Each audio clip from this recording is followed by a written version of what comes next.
Hello বন্ধুরা, good afternoon. আবারও আমার আরেকটি নতুন ভিডিওয় তোমাদের স্বাগত। তো এখন আমি যাচ্ছি বাপের বাড়ি। চলো, ভিডিওটা খুব সুন্দর হতে যে তোমরা সবাই সঙ্গে থেকো। তো আমার বাবার বাড়ি যাওয়ার জন্য দুটো গাড়ি চেঞ্জ করতে হয়। একটা হচ্ছে হাই রোড ধরে, তো হাই রোড ধরে আসার পর কিছুটা পথ আসার পরে তারপরে গাড়ি আবার চেঞ্জ করতে হয়। তো হাই রোড দিয়ে আমি চলে এসেছি। আসার পরে আমার বাবার বাড়ির গ্রামে যাব যে, সেই জন্য আর একটা টোটো ধরে নিয়েছি।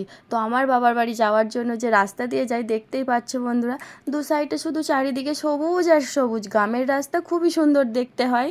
যারা শহরে থাকো তোমরা তো জানো না যে গ্রামের রাস্তা কীরকম হয়। এই দেখো, দু সাইডে শুধু মাঠ, যতদূর দেখতে পাবে শুধু মাঠ আর সবুজ গাছপালা, কত সুন্দর দেখতে হয়। যারা শহরে থাকো তারা তো শুধু ওই ইট বাড়ি এই সব দেখেই অভ্যস্ত। তো এরকম সুন্দর তো দেখতেই পাও না। এই দেখো, আমার ভিডিও তোমরা দেখতে পাচ্ছ। তো আমি বাবার বাড়ি এসে গেছি। এসে সবেমাত্র বসেছি। বাপিও কলকাতা থেকে বাড়ি এসেছে আজকে। আর এই যে ছোটো সোনা এসেই চকলেট খেতে শুরু করে দিয়েছে, ওর দাদু এনেছে। আর বড় সোনা বসে আছে, আর আমিও এই সবেমাত্র এসে বসে আছি। তারপরেই চলে গিয়েছিলাম আমি গাজন পুজোয়। আমাদের এখানে ভীষণ পরিমাণে ফেমাস গাজন পুজো। তো গাজন পুজো দেখতে গিয়েছিলাম। তো সেখানেই ওখানের সব নিয়মকানুনগুলো তো হচ্ছিল। তারপরে হবে ঝাঁপ। এই যে বটিটা দেখছো, এই বটিটার মধ্যেই ঝাঁপটা পড়বে। ঠাকুরকে স্মরণ করে পুজো দিয়ে, এটা যে অরিজিনাল আমরা বঁটি দেখি, সেই অরিজিনাল বঁটি, এই বঁটির ওপরেই ঝাঁপ পড়বে। ঠাকুরের কৃপায় যে ঝাঁপ পড়বে তার কিছুই হবে না। ঠাকুরের এরকমই নিয়ম, বা ঠাকুরের এরকমই বর রয়েছে যে ওই অত উঁচু থেকে ঝাঁপ পড়বে, তার সত্ত্বেও যে ঝাঁপটা পড়বে তার কিছুই হবে না। তো ভালোভাবে বঁটিটাকে রেখে দিল। রেখে দেওয়ার পর ঠাকুরকে মহাদেবকে ডেকে নিচ্ছে, ভালোভাবে স্মরণ করে নিচ্ছে। স্মরণ করে নেওয়ার পর তারপরে এই বাঁশ বাঁধাদের মধ্যে দিয়ে উঠছে। তোমাদের ওখানে কাদের কাদের ওখানে এরকম নিয়ম আছে আমাকে প্লিজ একটু কমেন্টে জানিও।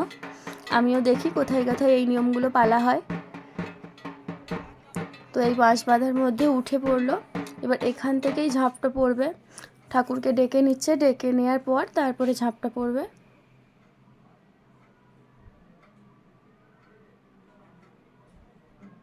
অনেকটাই উঁচু বন্ধুরা, দেখতে পাচ্ছ। এই ঝাঁপটা পড়ে গেল বঁটিটার ওপরেই। এবার নিয়ে যাচ্ছে ঠাকুর দালানে, ঠাকুরের কাছে ওনাকে দেয়া হবে। ঠাকুরের কাছে দিয়ে ঠাকুরের যে সমস্ত নিয়ম পালনগুলো আছে সেগুলো পালন করা হবে। তারপরে আমাদের বাড়ির সামনে থেকে একটু 10 মিনিট দূরে আরেকটি মন্দির পড়ে, সেখানেই এসেছি। এখানে মেলাও বসে। তো আমরা এখন মেলার মধ্যেই ঘুরছি। চারিদিকটায় অনেক দোকান বসেছে, অনেক খাওয়ার জিনিস বসেছে। এখানে 4 দিন ভোর মেলা হয়, পুজো হয়, সব কিছুই হয়।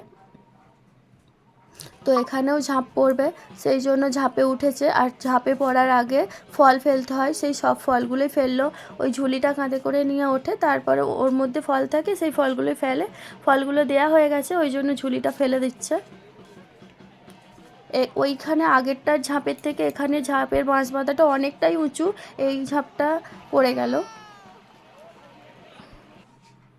আবার উঠছে আর একজন ঝাঁপে। মোট 3টি করে ঝাঁপ হয়। একটা মন্দিরে একদিনে 3টি করেই ঝাঁপ হয়। আর এই ঝাঁপটা বেঁধেছে ওই আগের ঝাঁপের তুলনায় অনেক উঁচু।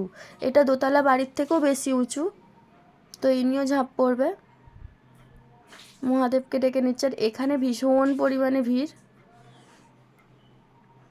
দেখতেই পাচ্ছ বন্ধুরা। সামনে থেকে দেখতে আমি পাচ্ছি না, অনেক দূরে আমি বসে আছি। আর কীরকম সন্ন্যাসীর ভিড় দেখো, সকলের গলাতেই উত্তুরি আছে, সকলেই সন্ন্যাসী করেছে। ম্যাক্সিমাম এই মন্দিরে 700-800 থেকেও বেশি সন্ন্যাসী হয়। এটা বাবার মন্দির। আমি যে সামনে থেকে ভিডিও করব, আমি আজকে সামনে যেতেই পারছি না, এত পরিমাণে ভিড় হয়েছে। এইখানে সব সময়তেই ভিড় হয়। সন্ন্যাসের সময়তেও ভিড় হয়, শ্রাবণ মাসের জল ঢালাতেও ভিড় হয়। আবারও আরেকটি ঝাঁপ উঠে পড়েছে। 3টি ঝাঁপ হবে, 2টি হয়ে গেছে, আর এটা হচ্ছে শেষ ঝাঁপ। তো আগের কালের মতন এইবারও ইনিও তোমার ঝুলি করে ঠাকুরের পুজো করা ফল নিয়ে উঠেছে। 4 কোণে 4টি ফল ফেলে দেবে, দেওয়ার পর তারপরে ঝাঁপটা পড়বে।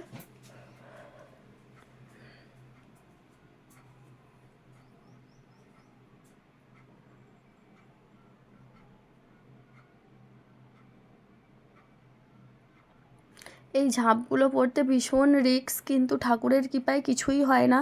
যারা ঝাঁপ পড়ে ঠাকুরের দয়ায় ঠিকইভাবেই থাকে বা কিছু হয়ও না।